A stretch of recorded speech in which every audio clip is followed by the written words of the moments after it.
दोस्तों, पिछली वीडियो में अपने फ्यूचर इंडेफिनिट टेंस के बारे में जानकारी हासिल की थी। आज अपने करा रहे हैं फ्यूचर का नेक्स्ट पार्ट यानी फ्यूचर कंटिन्यू टेंस। इसकी पहचान क्या होती है, इसके फॉर्मूले के बारे में अपनी जानकारी हासिल करेंगे। सबसे पहले अपना टेंस आज का फ्यूचर कंटिन्यू टेंस यानी फ्यूचर का सेकंड पार्ट। तो सबसे पहले अपने आता है इसकी पहचान क्या होती है।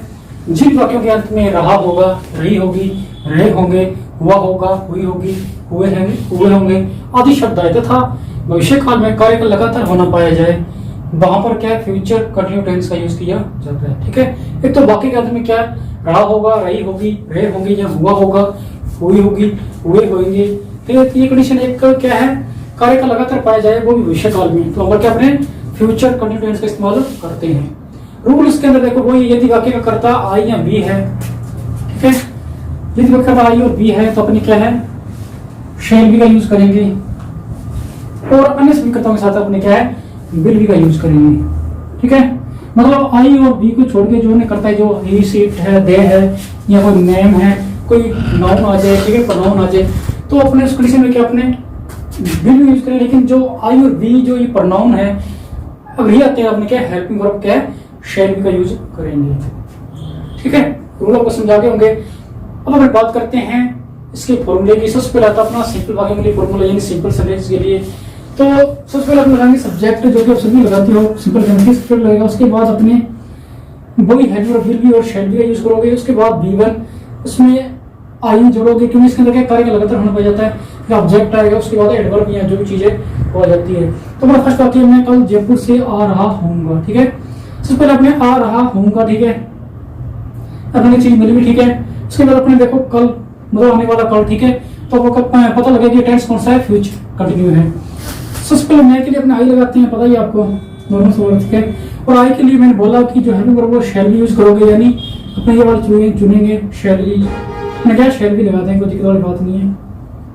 उसके बाद अपने लगाएंगे क्या मेन वर्ब। मेन वर्ब पीछे होती है पहचान के साथ, मेन वर्ब ये आ रहा होगा, क्या आना कम होता है, ठीक है, लेकिन B1 में आई जोड़ना था, कमिंग कर देंगे अपने, ठीक है, तो ये क्या कर देंगे तो हमें क्या कमिंग आ जाएगा। ठीक है, उसके बाद देखो आ रहा कमिंग फ्रॉम साथ में आता है, ठीक है, कहां से आ रहा जयपुर से, जयपुर लगा देंगे अपने, लगा दिया। और कल के लिए लगाएंगे टुमारो, ठीक है, क्योंकि आने वाला कल देखो बीता कल तो होता है, हिस्ट्री होता है, तब टुमारो लगाओगे, कारण क्या है आने वाला कल है।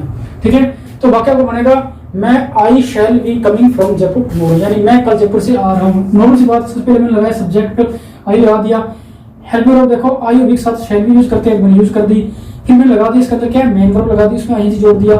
आने के लिए फ्रॉम लगाते हैं, जहां भी टू लगाते हैं, पता ही आपको फ्रॉम लगा दिया। फिर ऑब्जेक्ट है इसका जयपुर में जयपुर लगा दिया। उसके बाद क्या है कल के लिए टुमारो लगाते हैं, लगा दिया। ठीक है, अपने बाकी क्या बन गया। तो अगर वाक्य है बच्चे मैदान में क्रिकेट खेल रहे होंगे, उससे बच्चे में लेंगे चिल्ड्रन लगाएंगे।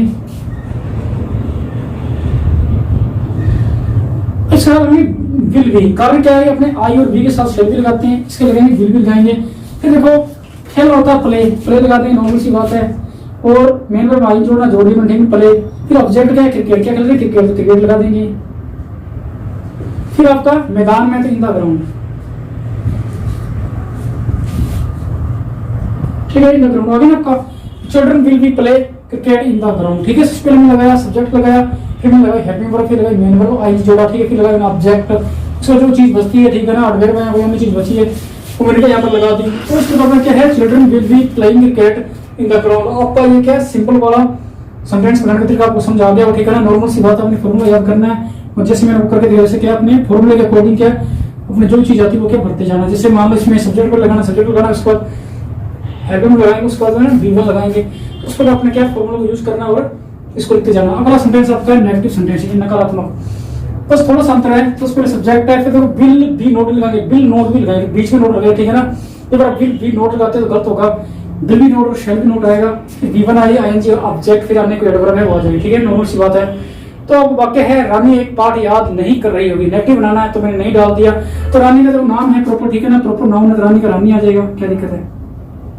फिर अपने लगाएंगे विल नोट भी लगाएंगे, ठीक है, नहीं पाया तो विल नोट भी लगा देंगे। ठीक है, फिर क्या देखो याद करना होता है लर्न, कर लगाता होता है जोड़ देंगे, ठीक है, लर्न। फिर ऑब्जेक्ट क्या है ये चैप्टर या लेसन लगा देंगे, ये लेसन लगा देंगे, ठीक है, एक ही बात है। तो बन गया आपका Rani will not be learning lesson या ये चैप्टर। ठीक है, इस प्रकार में क्या है विल के बाद नोट उसके बाद बी यूज करना, विल बी के बीच में नोट यूज करना, ठीक है। तो आपका वाक्य क्या बन जाएगा। अगला वाक्य है हम कल परीक्षा की तैयारी नहीं कर रहे होंगे। देखो इसमें नेगेटिव आ गया, हम क्या लगाते हैं बी, बताइए आपको। और आइए बी के लिए अपने हेडर लगाएंगे शैल बी। तो यहाँ पर क्या लेंगे, शैल नहीं आया तो नोट और बी आ जाए, ठीक, शैल नोट बी, ठीक है। तैयारी करना होता है प्रिपेयर, लेकिन अपने आई जोड़ेंगे, प्रिपेयरिंग लगाएंगे। कारण क्या है, वही बात है कि कार्य लगातार हो रहा है, प्रिपेयरिंग एग्जाम की फॉर एग्जाम, ठीक है। एग्जामिनेशन लगा देंगे, अपने फुल लिख देंगे, मतलब ठीक है। एग्जाम तो शॉर्टकट होता है, एग्जामिनेशन होता है तो अपने पूरा कर देंगे, ठीक है। तो we shall not be preparing for examination, ठीक है। मतलब हम कल परीक्षा की तैयारी नहीं कर रहे होंगे। तो आपको समझ आ गया होगा, कुछ नहीं करना, अपने प्रॉब्लम देखना है, सब्जेक्ट लगाना है, फिर will not be shell not B लगाना है, बी वन लगाना, आईएनजी लगाना है, ऑब्जेक्ट लगाना है। और अन्य कोई चीज अगर आती है एडवर्ब वगैरह या बच गई तो आप लगा सकते हो। अगर वाक्य लंबा आता है, उसके बाद दो चीजें एडवर्ब आती है, वो लगती रहेगी। अपना इसका थर्ड पॉइंट आता है इंटरोगेटिव सेंटेंसेस। फर्स्ट क्वेश्चन इसका सबसे पहले विल शैल लगेगा सब्जेक्ट, उसके बाद विल लगेगी, फिर V1 यानी verb first form ING object और जो होनी चाहिए वो लगती है। और हमको लगता है क्वेश्चन मार्क। क्या वह एक पत्र लिख रही होगी। देखो क्या आ गया और वह आ गया, सब्जेक्ट क्या वह है, मतलब लड़की है, लिख रही, पीछे आकर रही है, रहा तो नहीं रही है तो लड़की है, तो शी आ गया सब्जेक्ट। शी के लिए बिल लगाएंगे, शैल नहीं लगाएंगे, फिर मैं स्टार्ट में बिल से, फिर शी, फिर बी, ठीक है। इसको लगाएंगे अपने V1, लिखना होता है राइट। राइटिंग लिखेंगे तो अपने ये काट देंगे, ठीक है ना, क्योंकि ये कट जाता है इस कंडीशन में राइटिंग। ऑब्जेक्ट क्या है, ये लेटर है तो ये अपने ये पत्र पे लेटर लिख देंगे। आंसर लगाएंगे क्वेश्चन मार्क, बन गया आपका वाक्य, ठीक है। Will she be writing a letter, बन गया ना, क्या वह पत्र लिख रही होगी। मतलब क्या रवि कविता पढ़ रहा होगा। तो सबसे पहले रवि देखो क्या है, आपकी प्रॉपर नाउन है, उसके लिए अपना विल लगाएंगे, शुरू करेंगे विल से, विल रवि क्या आएगा, बी आएगा, ठीक है। फिर वही अपनी मेन वर्ब क्या है, पढ़ना होता है, रीड होता है, पढ़ा रीड होता है, राइटिंग रीडिंग लगा देंगे, कर लगातार हो रहा है, ठीक है। क्या कर रहा है, कविता कर्म क्या है उसका, ऑब्जेक्ट क्या है, कविता पढ़ना, तो ये पोएम लगा देंगे और अंत में लगाए अपने क्वेश्चन मार्क लगाएंगे, ठीक है। तो वाक्य क्या बन जाएगा, क्या रवि कविता पढ़ रहा होगा, फिर रवि भी रीडिंग ए पोएम, ठीक है। ये आपके तीन पार्ट यानी सिंपल जेपर अफर्मेटिव बोलते हैं, नेगेटिव हो गया, इंटरोगेटिव हो गया, बात है इंटरोगेटिव नेगेटिव यानी प्रश्नवाचक नकारात्मक। सबसे पहले वही बात है, विल शैल लगाओगे, सब्जेक्ट लगाओगे, फिर नॉट लगाओगे, फिर बी लगाओगे, फिर वर्ब की फर्स्ट फॉर्म आईएनजी और ऑब्जेक्ट लगाओगे, ठीक है। अंत में जो चीज बचती है लग जाती है और अंत में लगता है आपका क्वेश्चन मार्क जी लगता है। क्या मैं कक्षा में शोर नहीं कर रहा होऊंगा, ठीक है। बाकी आपका ये थोड़ा लंबा वाक्य कोई बात नहीं बन जाएगा। क्या मैं कक्षा में शोर नहीं कर रहा होऊंगा, पहले मैं आ गया अपने मैं की आई लगाते हैं, तो इससे पहले शैल लगाएंगे, ठीक है। हम सब्जेक्ट को देख के लगाते हैं, इस पे सब्जेक्ट के अकॉर्डिंग अपने हेडिंग को लगाते हैं, तो शैल आई लगाएंगे बी, ठीक है, मैंने बी लगा दिया, ठीक है, शैल आई बी। तो फिर नहीं का भाव है तो नॉट आ जाएगा, इसके अंदर नॉट आ जाएगा, ठीक है। फिर देखो शोर का मतलब मेकिंग नॉइज होता है, नॉट